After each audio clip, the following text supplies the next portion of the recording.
Halo jiwaku, apakah kalian tahu bahwa reservoir geothermal merupakan objek yang sangat kompleks dengan banyak ketidakpastian? Dengan begitu, kunci sukses eksplorasi, pengembangan, dan pemanfaatan semua jenis geothermal adalah memperoleh pemahaman dan definisi yang jelas tentang sifat dan karakteristik sistem berdasarkan semua informasi dan data yang tersedia.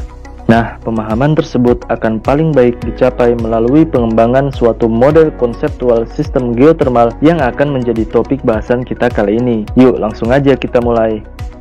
Berdasarkan Grant and Bexley 2011, model konseptual adalah model deskriptif atau kualitatif yang menggabungkan dan menyatukan fitur fisik penting dari sistem yang dimaksud sehingga bukan digunakan untuk perhitungan.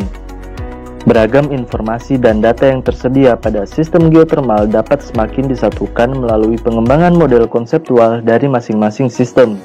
Informasi data terutama didasarkan pada informasi geologi, baik dari pemetaan permukaan dan analisis data bawah permukaan, data penginderaan jauh, hasil survei geofisika, informasi kandungan kimia dan isotop fluida dalam manifestasi permukaan dan sampel fluida reservoir yang dikumpulkan dari sumur, informasi temperatur dan kondisi tekanan berdasarkan analisis data well logging yang tersedia, serta informasi karakter reservoir lainnya. Kerjasama dari berbagai disiplin ilmu yang terlibat dalam penelitian dan pengembangan geothermal menjadi jauh lebih penting dalam membuat suatu model konseptual daripada mengembangkan model atau ide masing-masing secara mandiri. Sehingga dari hal tersebut diharapkan dapat menjelaskan hal sebagai berikut. Menurut Gudni Axelson 2013, pertama adalah perkiraan ukuran suatu sistem, lebih khusus lagi informasi luas areal, ketebalan, dan kisaran kedalaman serta batas luar. Kedua, sifat sumber panas untuk sistem. Lalu informasi tentang lokasi dan kekuatan zona upflow atau recharge, termasuk kemungkinan asal fluida.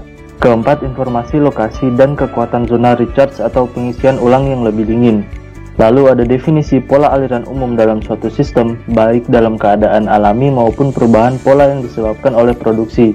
Lalu kondisi suhu dan tekanan dalam sistem, yaitu kondisi termodinamika awal melalui model suhu dan tekanan formasi. Lalu informasi lokasi zona dua fasa serta zona yang didominasi uap. Kemudian penjelasan lokasi struktur aliran permeabel utama seperti sesar, retahan maupun lapisan horizontal. Lalu informasi lokasi batas internal secara vertikal ataupun horizontal seperti penghalang aliran, kemudian gambaran batuan penutup sistem, dan terakhir penjelasan pembagian sistem menjadi subsistem atau reservoir yang terpisah jika ada. Pada kenyataannya, tidak semua informasi di atas dapat diperoleh begitu saja, apalagi jika pembuatan konseptual model masih berada pada tahap awal. Oleh karena itu, ketergantungan pada tahapan pengembangan informasi maupun model konseptual akan semakin baik ketika pengeboran telah dilakukan atau bahkan jika telah mencapai tahapan pengembangan skala besar. Model konseptual sistem geothermal memainkan dua peran utama dalam pengembangannya. Pertama, sebagai dasar rencana pengembangan lapangan yang menjelaskan bagaimana lapangan geothermal harus dikembangkan untuk pemanfaatan, termasuk kapasitas pembangkit yang akan dituju, rencana pengeboran sumur mencakup target pengeboran, jumlah sumur ataupun lokasinya, serta strategi reinjeksi. Yang kedua yaitu sebagai dasar pengkajian sumber daya dan studi pemodelan, di mana pemilihan berbagai jenis model dilakukan mulai dari model volumetrik statis hingga model dinamis seperti model analitik sederhana, model LAM parameter, hingga model numerikal terperinci sebagai model paling komprehensif dan akurat.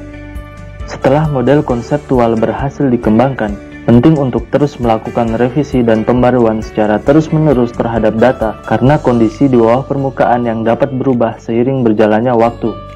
Bagaimana jiwaku? Cukup menarik kan? Untuk bisa tahu lebih mengenai model konseptual di geothermal, tonton terus video-video AI5 untuk belajar lebih lanjut dan komprehensif mengenai energi, geothermal, dan teknologi hanya di Jiwa Learning. Sampai jumpa di video lainnya.